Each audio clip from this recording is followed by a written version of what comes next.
Assalamualaikum warahmatullahi wabarakatuh. Saya Wan Nur Sabrina binti Wan Zainuddin, nombor matrik 054777 daripada Usuluddin SEM 3A. Saya akan membentangkan kerja kursus kajian ilmu tarikat tentang tajuk pengalaman tarikat Ba'lawi. Pengenalan. Perkataan tarikat menurut bilangan banyaknya atau jamaknya taraid dan turuk berasal daripada kata kerja toroko yatriku atau toriko yatroku yang mempunyai pelbagai makna yang berlainan mengikut perbezaan bentuk iaitu wazan dan perbezaan konteks penggunaannya dalam sesuatu percakapan atau sesuatu ayat.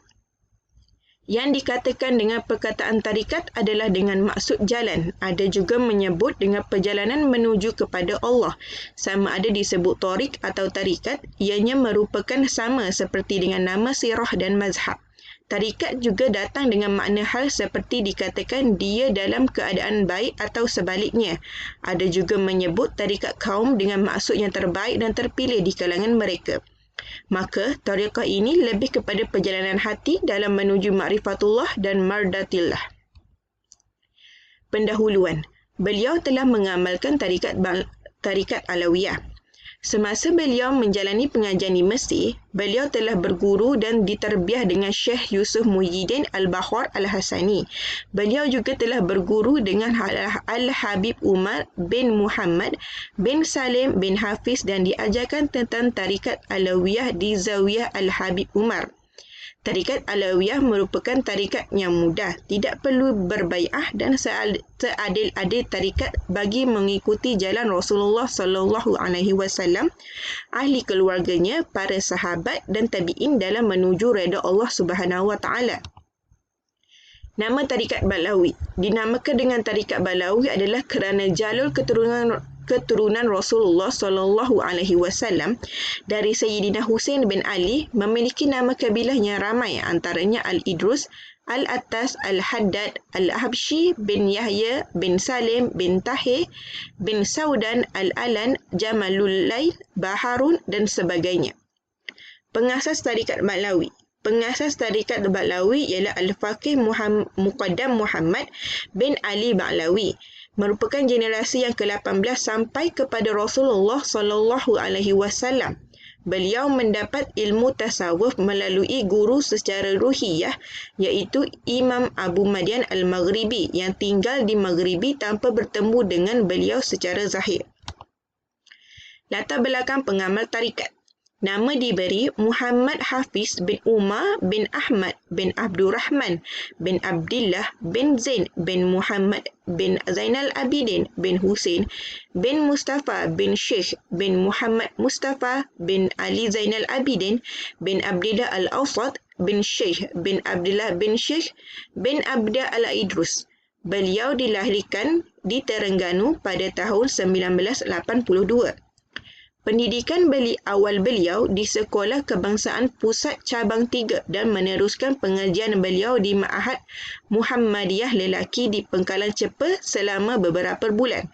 Selepas itu, beliau melanjutkan pengajian beliau di Sekolah Menengah Agama Sultan Zainal Abidin di Ladang, Kuala Terengganu, sekaligus menamatkan pendidikan penilaian menengah rendah PMR di sekolah tersebut. Setelah itu, beliau menamatkan pendidikan Sijil Pelajaran Malaysia SPM, Sijil Tinggi Agama Malaysia STAM dan Sijil 4 Sanawi di Sekolah Menengah Agama Atas Sultan Zainal Abidin. Pada tahun 2003, beliau mendapat tawaran untuk melanjutkan pendidikan ijazah di Universiti Al-Azhar, Kahirah, Mesir selama 4 tahun dan mendapat tajaan daripada Yayasan Terengganu. Pada tahun 2007, bulan 7, beliau mendapat tawaran perkhidmatan untuk menjadi tutor sambilan dan tutor kontrak selama setahun di Universiti Sultan Zainal Abidin UNIZA di Terengganu.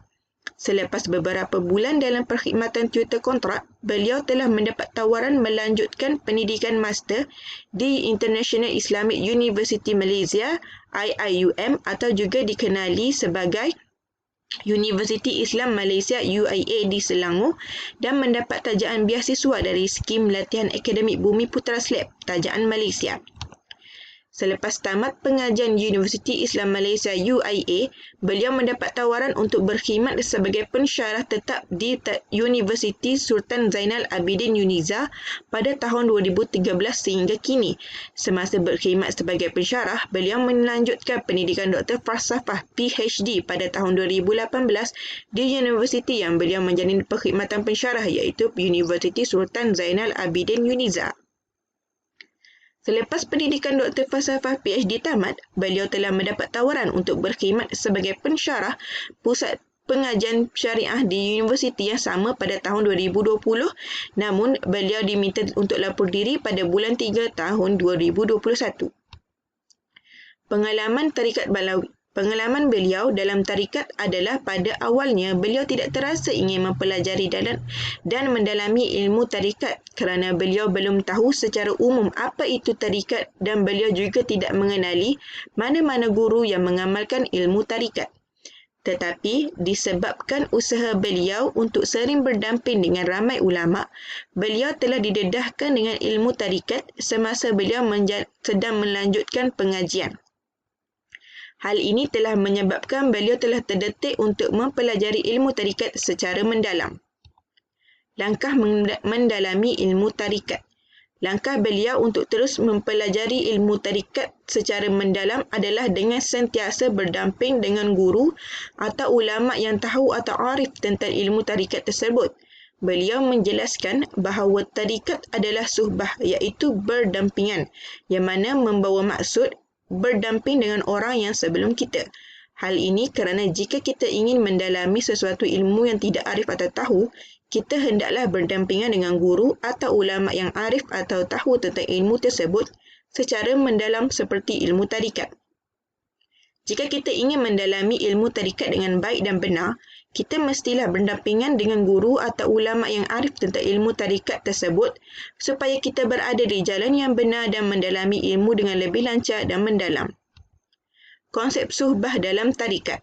Konsep suhbah merujuk kepada perdampingan atau persahabatan antara seseorang dengan seseorang yang lain. Imam Abu Al-Qasim Al-Khushairi menjelaskan bahawa suhbah terbagi kepada 3 jenis. Pertama, suhbah dengan orang yang lebih tinggi kedudukannya. Keadaan ini sebenarnya lebih merupakan suatu khidmat. Kedua, suhbah dengan orang yang lebih rendah. Manakala hal ini memerlukan orang yang lebih tinggi bersifat kasih dan rahmat, sedang yang mengikuti orang yang lebih rendah pula bersifat setia dan menghormati. Ketiga, suhbah dengan yang sama taraf. Maka perkara ini dibina atas asas ithar, iaitu mengutamakan orang lain dan kebijaksanaan. Amalan kerohanian tarikat Ba'lawi. Terdapat lebih daripada 10 amalan kerohanian yang diaplikasikan dalam tarikat Alawiyah sama ada secara bersendirian atau berjemaah seperti membaca rotib, Al-Idrus, Al-Attas, Al-Haddad, Al-Ahdal, Al-Mahdar dan lain-lain. Wirid iaitu Al-Syakran dan wirid Syekh Abu Bakar bin Salim. Zikir, hizib, doa-doa, tahsin, selawat seperti Nariyah, Fatih, Azhamiyah dan lain-lain. Istighfar seperti Kabir, Rejab dan lain-lain. Bacaan maulid, qasidah, hadrah, khatam Al-Quran, haul memperingati para nabi seperti Nabi Hud dan Rasulullah SAW. Amalan tarikat Alawiyah juga mengamalkan khulasah daripada Umar bin Muhammad bin Salim bin Hafiz. Khulasah tersebut terdapat zikir-zikir didedahkan iaitu zikir ketika malam, zikir selepas solat, zikir hari dan malam Jumaat dan lain-lain. Prinsip tarikat Ba'lawi.